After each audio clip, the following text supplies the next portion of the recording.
Hello students आप लोग का हमारे चैनल मैथ स्टाइल में स्वागत है। स्टूडेंट्स आज हम लोग पढ़ने वाले हैं नंबर सिस्टम जिसको हिंदी में कहते हैं संख्या पद्धति। तो स्टूडेंट्स हम लोग पढ़ने वाले हैं नंबर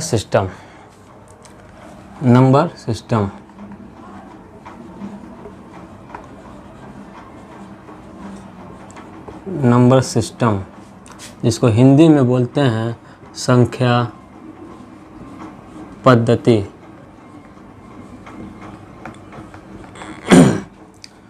तो स्टूडेंट्स नंबर सिस्टम या संख्या पद्धति में अनेक प्रकार की संख्याएं आती हैं। उन संख्याओं की अलग अलग पहचान होती है। तो स्टूडेंट्स आज हम लोग सभी प्रकार की संख्याएं और उनकी पहचान को जानेंगे। आज स्टूडेंट्स हम लोग देखते हैं कि कितने प्रकार की संख्याएं होती हैं और उनकी क्या क्या पहचान होती है। तो स्टूडेंट्स पहली संख्या हमारी आती है प्राकृतिक संख्या। पहली संख्या स्टूडेंट्स आती है प्राकृतिक संख्या, जिसको इंग्लिश में बोलते हैं नेचुरल नंबर।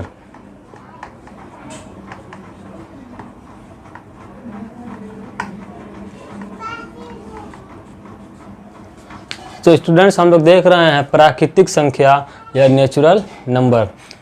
जितने भी प्रकार की संख्याएं होती हैं जो एक से शुरू होती हैं और अनंत तक चलती हैं, उन सभी संख्याओं को हम बोलते हैं नेचुरल नंबर या प्राकृतिक संख्या।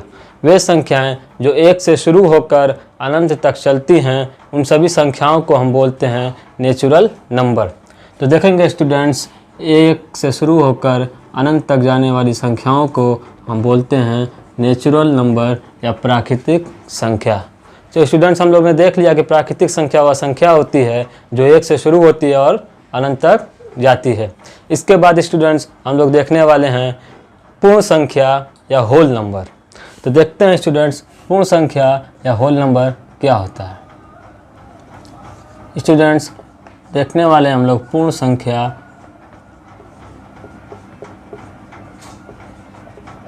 या जिसको बोलते हैं होल नंबर।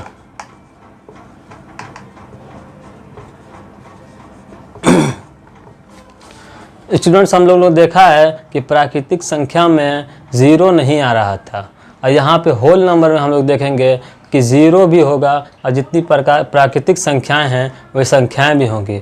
मतलब कि प्राकृतिक संख्या प्लस ज़ीरो अगर हम कह दें तो वो हो जाएगा होल नंबर। प्राकृतिक संख्या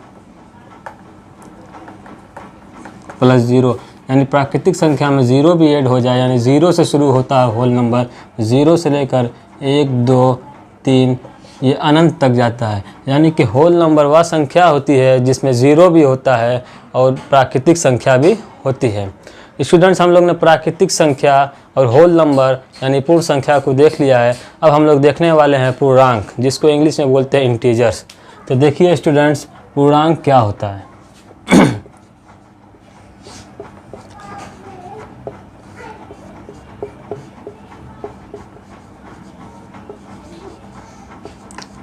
तो स्टूडेंट्स हम लोग देख रहे हैं इंटीजर्स या पूर्णांक।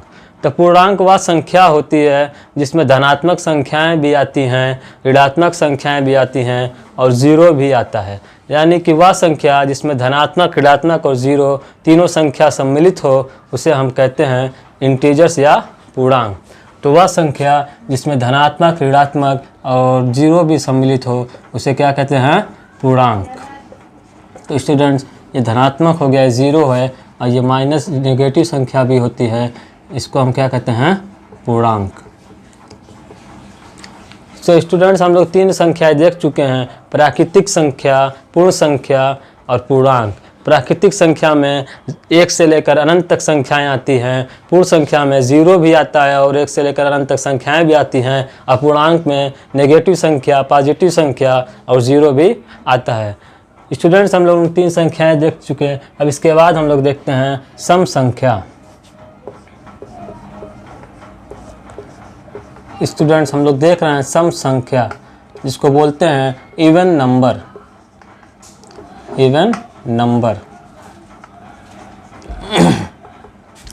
सो स्टूडेंट्स इवन नंबर या सम संख्या वह संख्या होती है जिसमें अगर हम 2 से भाग देते हैं तो वह पूरी तरह से विभाजित हो जाएगी। मतलब कि 2 से अगर विभाजित करते हैं उसमें कोई भी शेषफल नहीं बचेगा। तो देखिए स्टूडेंट्स, सम संख्या जैसे 2, 4, 6, 8, 10 ये सब हमारी सम संख्याएं या इवन नंबर है। अगर हम 6 में 2 से भाग दे के देख लेते हैं तो देखिए स्टूडेंट्स, 2 का पारा 3 बार पढ़ेंगे, 2 3 6, तो शेषफल हमारा 0 आ गया। हमने बताया स्टूडेंट्स कि सम संख्या या इवन नंबर वह संख्या होती है जिसमें अगर 2 से भाग देंगे तो कुछ भी शेषफल नहीं बचेगा, शेषफल 0 आ जाएगा। तो हमने देखा स्टूडेंट्स कि 6 को अगर 2 से भाग दे रहे हैं तो शेषफल हमारा 0 आ रहा है। मतलब ये सब संख्याएं क्या हैं? सम संख्या है। अब स्टूडेंट्स हम लोग देखने वाले हैं विषम संख्या या ऑड नंबर। स्टूडेंट्स हमारा 5वें नंबर पे आता है विषम संख्या। विषम संख्या या इंग्लिश में इसको बोलते हैं स्टूडेंट्स ऑड नंबर। तो स्टूडेंट्स हमने सम संख्या में देखा है कि वो संख्या जिसको 2 से विभाजित करने पर शेषफल 0 आ रहा था। अब विषम संख्या में हम लोग देखेंगे कि अगर इन संख्याओं को हम 2 से विभाजित करेंगे तो शेषफल हमारा 0 नहीं आएगा। देखते हैं स्टूडेंट्स वो संख्याएं क्या होती हैं। वो संख्याएं स्टूडेंट्स 1, 3, 5, 7, 9 इस तरीके से हमारी संख्याएं होती हैं। स्टूडेंट्स अगर हम 5 में 2 से डिवाइड करके देखते हैं, भाग करके देखते हैं, तो हमारा 2 2 दूनी के 4, 2 बार पहाड़ा पढ़ेंगे तो 4 आएगा, 3 बार पढ़ रहे हैं तो 6 आ जा रहा है, यानी 5 से ज़्यादा हो जा रहा है। तो हम 2 बार अगर ले जाते हैं स्टूडेंट्स, 2 दूनी के 4 आएगा, शेषफल 1 आ गया। यानी स्टूडेंट्स हमने बताया है कि वह संख्या जिसमें 2 से भाग दिया जाए तो शेषफल हमारा आएगा, यानी 0 नहीं आ सकता। तो हम देख रहे हैं स्टूडेंट्स कि अगर इन संख्याओं में 2 से भाग दे रहे हैं तो हमारा शेषफल आ रहा है, यानी कि ये संख्या क्या है? ऑड नंबर है या विषम संख्या है। इसके बाद स्टूडेंट्स हम लोग देखने वाले हैं परिमेय संख्या। परिमेय संख्या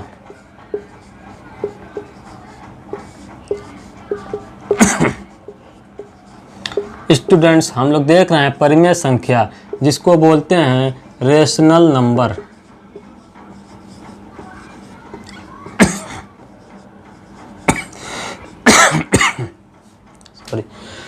तो स्टूडेंट्स हम लोग देख रहे हैं परिमेय संख्या। स्टूडेंट्स परिमेय संख्या वह संख्या होती है जिसे P/Q यानी P/Q के रूप में हम लिख सकते हैं, जहां Q is not equal to 0। इसका मतलब कि Q का वैल्यू 0 नहीं होना चाहिए। जिसे हम P/Q के रूप में लिख सकें और Q की वैल्यू 0 ना हो, वह हमारी परिमेय संख्या होती है। और जहां P और Q क्या होते हैं? पूर्णांक होते हैं। तो हम देखते हैं स्टूडेंट्स वह संख्या जिसे हम P/Q के रूप में लिख सकें और Q is not equal to 0, यानी Q की वैल्यू 0 भी ना हो, जिसे P/Q के रूप में लिख सकते हैं, वह हमारी परिमेय संख्या या रेशनल नंबर होती है। जहां P व Q पूर्णांक होते हैं, पूर्णांक हैं। तो स्टूडेंट्स हम लोग ने परिमेय संख्या देख लिया कि वह संख्या जिसे P/Q के रूप में लिख सकते हैं और Q is not equal to 0 होता है, और जहाँ P व Q पूर्णांक होता है उसे हम परिमेय संख्या कहते हैं। स्टूडेंट्स इसकी एक दो पहचान ये भी है कि जो परिमेय संख्या होती है अगर हम उसको भाग देते हैं, जैसे अगर सपोज दैट 4/2 हम लेते हैं तो ये हमारी परिमेय संख्या है। अगर इसे हम भाग देते हैं तो देखते हैं तो 2 को अगर 4 से भाग देते हैं, 2 दूना के 4, ये पूरा विभाजित हो जाता है। और एक परिमेय संख्या अगर 1/3 हम लेते हैं, इसको हम 3 से अगर भाग देते हैं तो ये दशमलव लगा के 0 बढ़ाएंगे, 3 3 के 9, एक शेष आएगा, फिर एक 0 बढ़ाएंगे तो 3 3 के 9। इस तरीके से हमारा ये 3 3 जो है बढ़ता जाता है। तो परिमेय संख्या की स्टूडेंट्स दो पहचान ये भी है कि या तो वो पूरा विभाजित हो जाएगा या तो उसका जो ये है रिपीटेड नंबर में होगा, यानी कि चाहे वो रिपीट करेगा या पूरा विभाजित हो जाएगा। दो पहचान परिमेय संख्या की ये भी है। अब स्टूडेंट्स हम देखते हैं अपरिमेय संख्या। अपरिमेय संख्या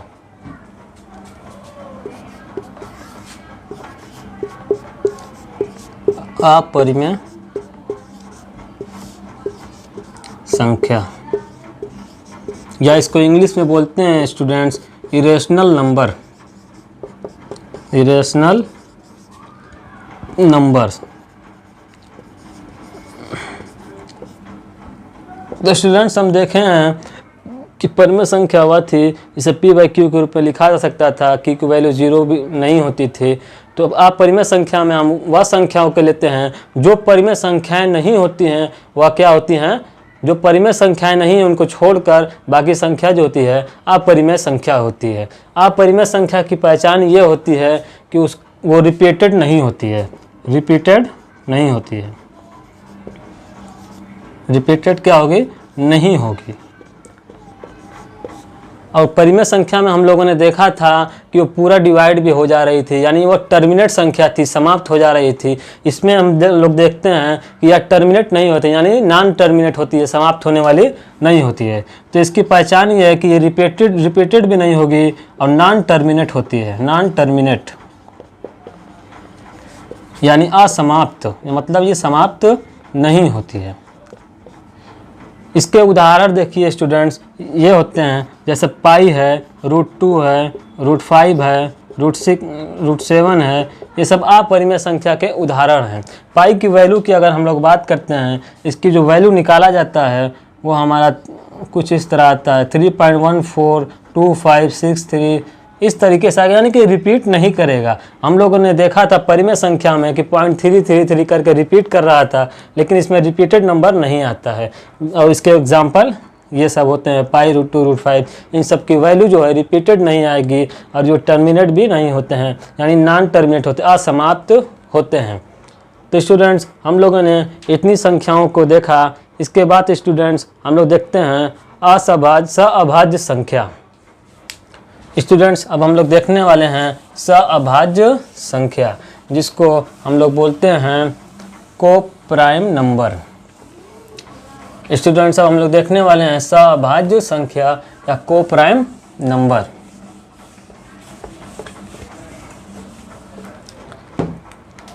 अभाज्य संख्या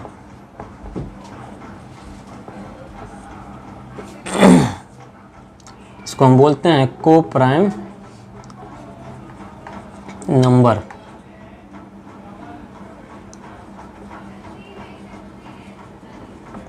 तो स्टूडेंट्स अभाज्य संख्या या कोप्राइम नंबर वह संख्या होती है जिसका HCF अगर हम निकालते हैं तो वो 1 आएगा, यानी जिसका हाईएस्ट कॉमन फैक्टर निकाला जाए तो वो 1 आता है, उसे हम कहते हैं अभाज्य संख्या। तो अभाज्य संख्या स्टूडेंट्स वह होती है जिसका HCF अगर हम निकालते हैं तो कितना आएगा? 1 आएगा। इसके एग्जाम्पल होते हैं जैसे 23, 21, 19, 17, ये सब हमारे अभाज्य संख्या है। इसका हाईएस्ट कॉमन फैक्टर कितना आएगा? 1 आएगा। अब स्टूडेंट्स हम लोग देखते हैं अभाज्य संख्या। अभाज्य संख्या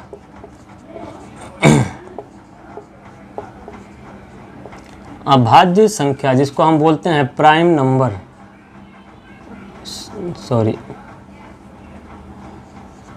प्राइम नंबर।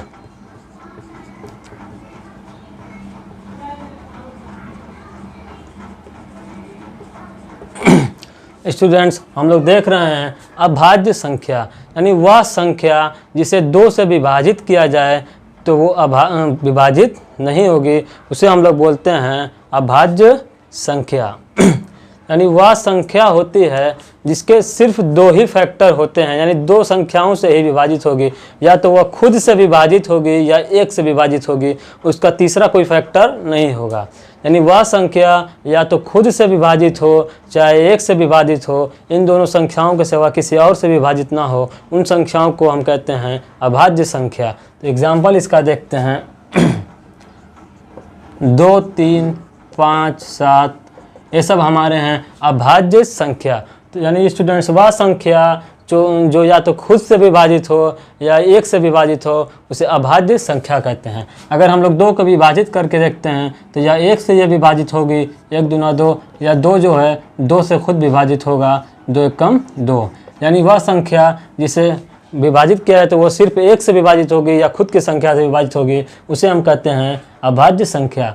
तो स्टूडेंट्स आप लोग कहेंगे कि 1 जो है अभाज्य संख्या क्यों नहीं है? तो हमने बताया है कि वह संख्या जिसके कम से कम दो विभाजित करने वाले फैक्टर होने चाहिए, चाहे वह खुद से विभाजित हो और एक से विभाजित हो। तो एक को हम देखते हैं कि एक जो है स्टूडेंट्स वो सिर्फ एक से ही विभाजित हो रहा है, एक कम एक को विभाजित करने के लिए कोई दूसरा फैक्टर नहीं है। हमने बताया है कि कम से कम 2 फैक्टर होने चाहिए, एक तो एक से विभाजित होना चाहिए, दूसरा वो खुद की संख्या यानी जो संख्या उससे विभाजित होना चाहिए। तो एक हमारा अभाज्य संख्या नहीं हो सकता, बाकी 2, 3, 5, 7 ये हमारे अभाज्य संख्या हैं। अब स्टूडेंट्स हम लोग देखने वाले हैं कंपोजिट नंबर या संयुक्त संख्या। संयुक्त संख्या या कंपोजिट नंबर।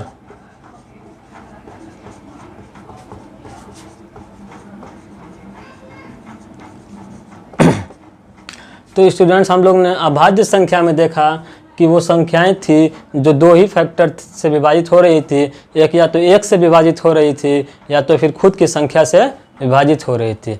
अब हम लोग देखते हैं संयुक्त संख्या या कंपोजिट नंबर में वे संख्याएं आती हैं जो कम से कम 3 फैक्टर से विभाजित होती हैं। एक तो एक से विभाजित होती हैं, दूसरा खुद की संख्या से विभाजित होंगी, तीसरा एक किसी और एक फैक्टर से विभाजित होंगी। इसके एग्जाम्पल में 4 है, 6 है, 8 है, 9 है, ये सब आते हैं। स्टूडेंट्स अगर हम 4 को विभाजित करना चाहें तो 2 से भी विभाजित कर सकते हैं। 4 को अगर विभाजित करना चाहें तो 4 से खुद से भी विभाजित हो जाएगा।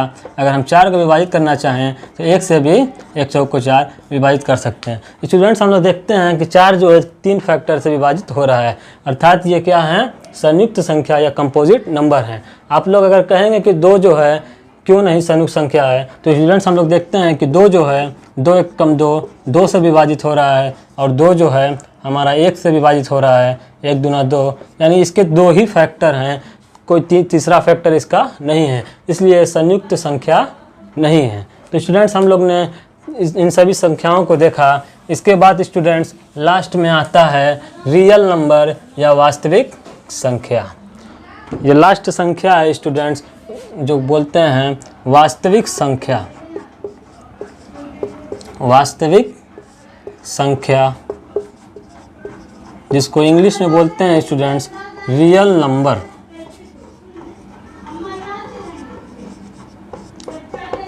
स्टूडेंट्स हम लोग देख रहे हैं कि रियल नंबर या वास्तविक संख्या। तो स्टूडेंट रियल नंबर या वास्तविक संख्या जो होता है वो परिमेय संख्या